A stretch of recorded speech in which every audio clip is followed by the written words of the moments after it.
In this lecture, I am going to create login API with Laravel Centum package. So let's check Laravel documentation for Laravel Centum package. From Laravel documentation, let's click on this packages link and then let's click on this Centum link. To use Laravel Centum package, we have to install Laravel Centum package in our project. So let's run this command from our project root. Composer require Laravel/Centum. It will install Laravel Centum package in our project.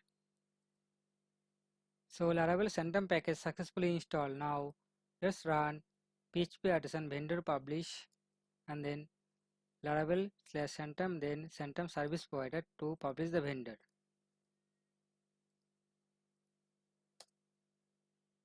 And after this, let's run this command to run the MyActions files provided by Laravel Centum package.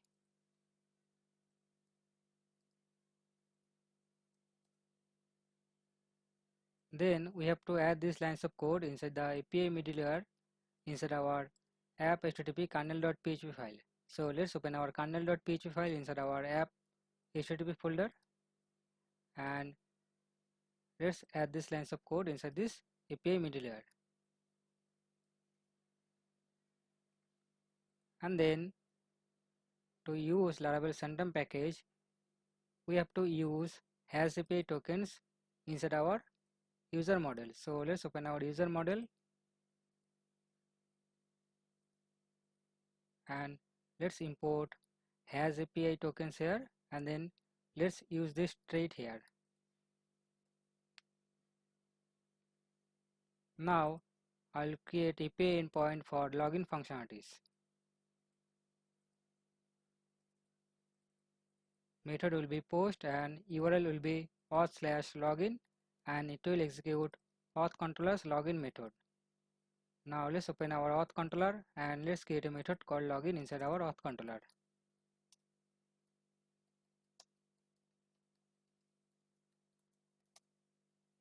Let's get request object here and then let's add validation rules for login fields. So email field and password field should be required for login functionalities. Let's remove unique rules from email fields rules and let's remove min and max rules from password rules. If validation fails, then we are returning a JSON response with status code 422 with message validation fails. It should be validation fails and we are returning validation error messages in the error keys. And if validation passes, then I'll check user's record, user's credentials. Before checking user's credentials, let's check this API endpoint is working or not. So let's call this API endpoint from Postman. So let's go to our Postman. We already created registration API, so we can copy the URL from registration API and the API for login API will be our base URL, then API and then /auth/login and API method will be post. Let's provide accept key in the header and the value should be application/JSON and call this API from Postman. You see, we are getting validation messages with status code 422. That means we have to provide email and password field for login functionality through body. So let's provide email and password field.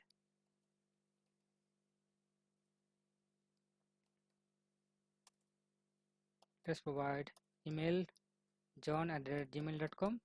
I created an user with email address john@gmail.com and I am providing the exact password for now.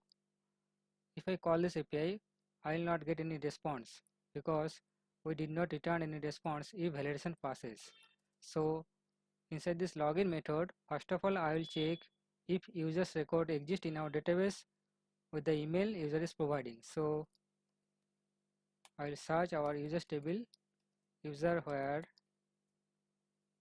email is equal to request email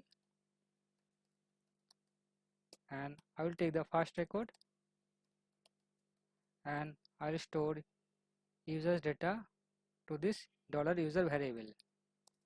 Then I will check if there is any user found with the email address user is providing.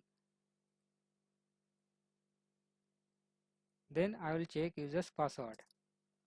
If no users found, then I will return a response with status code 400 and the message will be incorrect credentials.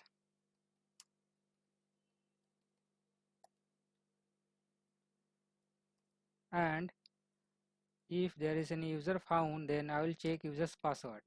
So how we can check user's password? We can check user's password with the help of hash library. So with the help of hash check method, we can check user's password. So inside our hash check method, we need to provide plain password in the first parameter, and in the second parameter we need to provide user's hash password. If password matched, then it will return us a boolean value true, and if password does not match, then it will return us false. So if password does not match, then I'll return a response with status code 400 and the message will be incorrect credentials. And if user's password match, then I'll create a token with the help of Laravel Centum package. Because our user model is using hash API tokens, that's why we can create a token with the help of create token method. So we can create a token with the help of create token. So let's generate a token and we can create the token with the help of create token method of our user model. So let's call create token method and we need to pass the token name here. Token name will be auth-token and then we can get plain text token. Okay, it will create the token and plain text token will return as the newly created token, and I am storing the token to $token variable.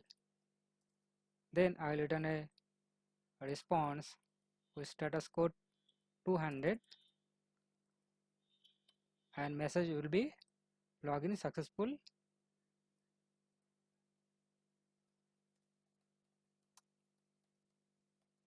And I will provide newly created token